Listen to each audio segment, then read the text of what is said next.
ये लड़ाई इसलिए है कि अगर इस देश की बेटियों को जंतर मंतर पर बैठकर इंसाफ की मांग करनी पड़ रही है तो कोई सुनने वाला है या नहीं है।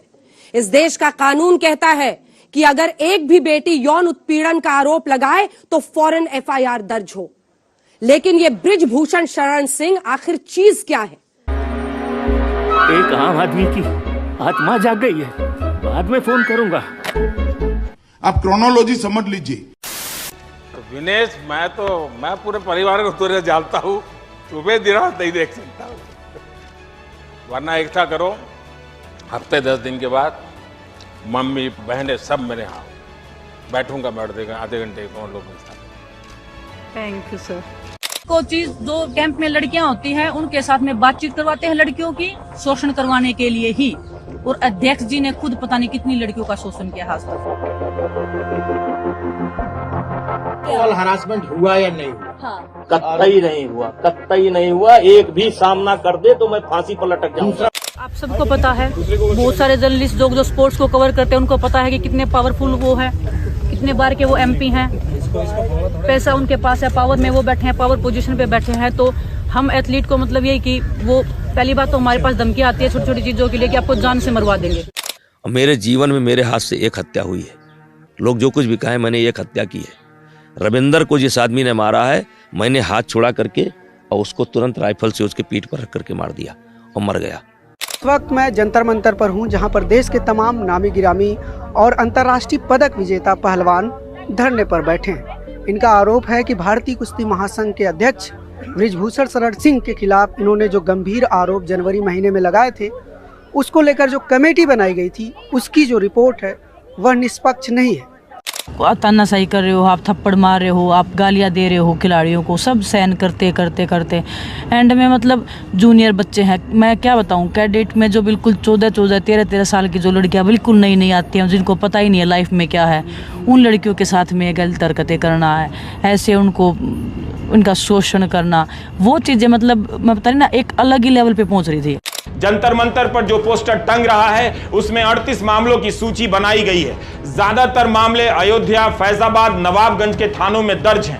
13 मामले तो फैजाबाद थाने में दर्ज हैं। 16 मामले अयोध्या कोतवाली में दर्ज हैं, जहां राम मंदिर बन रहा है। बल्कि एक मामला राम जन्मभूमि थाने में भी दर्ज है।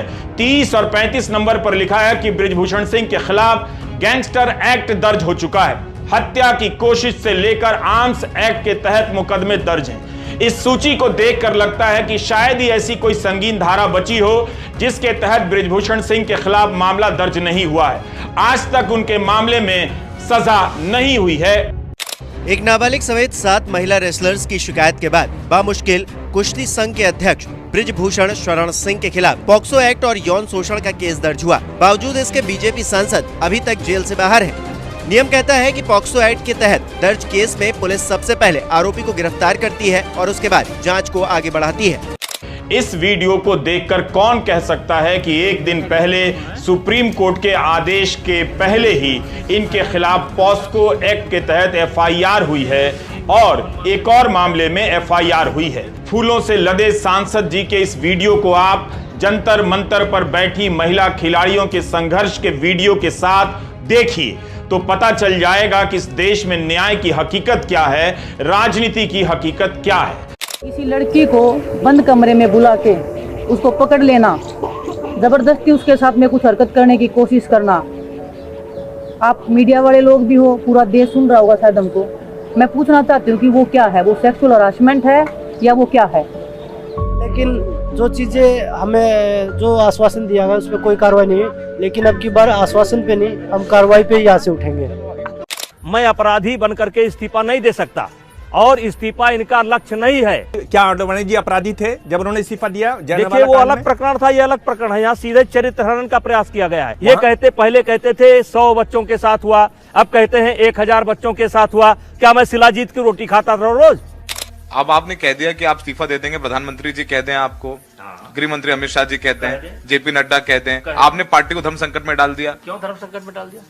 लोग कह रहे हैं मोदी जी कहिए, लेकिन सारी विपक्ष पूछ रहे हैं कि क्यों कहेंगे? आपने कहा कि अगर मोदी जी कह देंगे क्यों कहेंगे? क्यों कहेंगे मोदी जी? और कह देंगे तो दे देंगे। ये हमारे लिए बहुत ही दुर्भाग्य की बात है खिलाड़ियों के लिए। हम ना कोई बीजेपी से है, ना कांग्रेस से है, हम हिंदुस्तान के खिलाड़ी हैं, ना हम हरियाणा से हैं, ना हम पंजाब से हैं। हम हिंदुस्तान के खिलाड़ी हैं, हमें इसी तरीके से ट्रीट किया जाए। क्या जंतर मंतर पर धरने पर बैठी साक्षी मलिक, विनेश फोगाट को न्याय मिलेगा?